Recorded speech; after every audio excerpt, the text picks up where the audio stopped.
Here's the latest audio research news from the transmitter.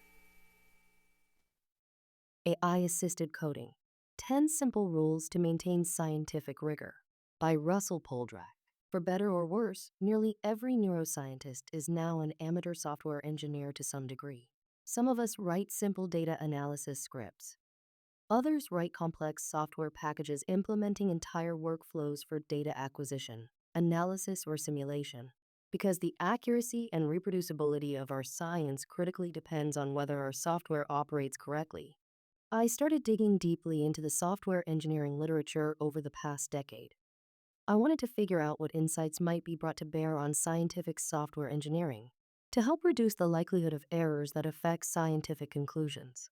For several years, I led workshops for our students on how to generate reproducible code using what I had learned from the software engineering literature. Then, in 2022, everything started to change. With the advent of GitHub's Copilot, followed by the release of GPT-4 in early 2023, it became clear that large language models had the potential to generate code that met or exceeded the quality of that generated by humans. In the 3 years since then, the power of AI-assisted coding tools has exploded, with one analysis estimating that the ability of LLMs to solve difficult coding problems is increasing at a super exponential rate, doubling its performance every 7 months. In the past year, agentic coding tools, which allow an LLM to employ external tools and operate autonomously, have further pushed the limits of what artificial intelligence can do.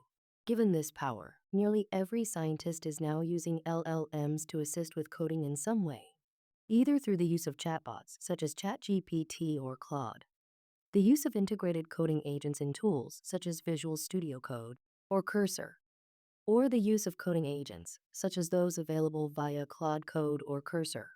In theory, this has the potential to accelerate scientific work, and the code generated by LLMs is often of better quality than that created by the average amateur programmer. However, there are also many reasons for concern. Foremost, these assistants can make it too easy for researchers to generate code that they don't understand. This is problematic both because it can make debugging difficult and because it means that the researcher is relying on critical infrastructure that has not necessarily been subjected to the kind of rigorous testing and quality assurance that we often expect of scientific code.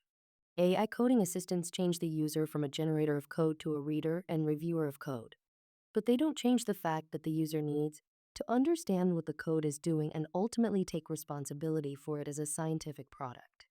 Inspired by the rapidly growing prevalence of AI-assisted coding tools and our experiences with those tools, in an October preprint, my colleagues and I laid out 10 simple rules for using AI coding assistants in scientific work. Here, I provide a broad overview of these rules along 4 main themes and what they mean for neuroscientists. I encourage you to read the preprint for more details, along with my open access living textbook, which delves deeply into best practices for the use of AI coding assistants for science. First, researchers still need to know what they are doing. This means that domain knowledge remains critically important.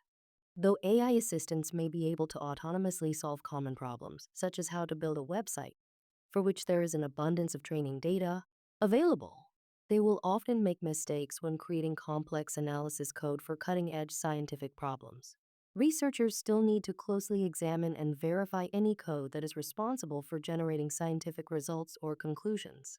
It remains to be seen whether one can obtain strong skills in reading and reviewing code without first developing skills in writing code. I saw the sharp end of this recently when I tried to use Claude Code to generate a Python implementation of a popular neuroimaging analysis tool, the randomized tool from the FSL software package that would take advantage of the Mac GPU to speed up operation on my Mac. I am not a GPU expert, so I simply let Claude Code go, and in a short amount of time I had a working app. However, some quick testing showed that despite Claude's claims, the GPU was not actually being used, and the code was substantially slower than the original SL code.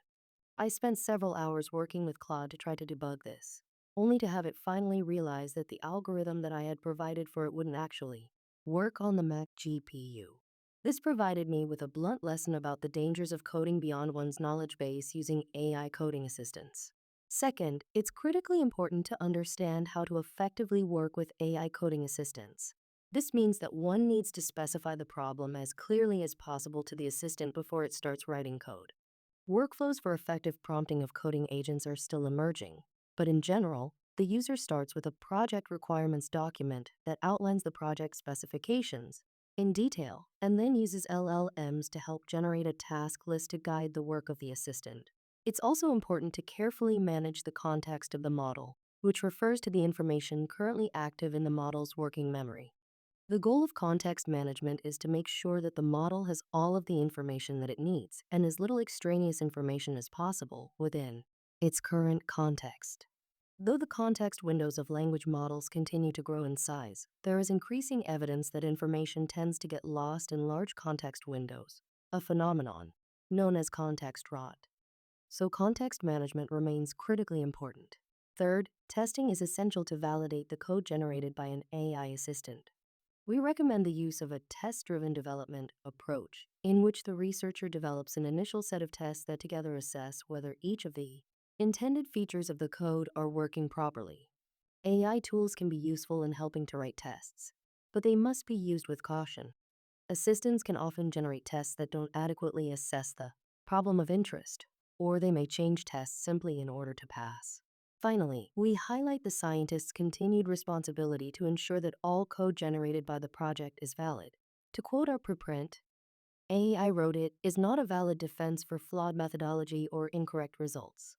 Though vibe coding, referring to the generation of code by AI assistants with little human oversight, may be useful and often successful for building websites, it's almost certainly a recipe for disaster when it comes to scientific programming. AI coding tools will undoubtedly continue to become more powerful and will play an increasingly important role in the computational work of scientists. By following the guidelines laid out in our preprint, researchers can maintain the integrity of their work while accelerating progress on important scientific questions. This audio was created using artificial intelligence. Stay up to date with the latest neuroscience news and perspectives at thetransmitter.org. Follow audio research news on Spotify, YouTube, or wherever you get your podcasts.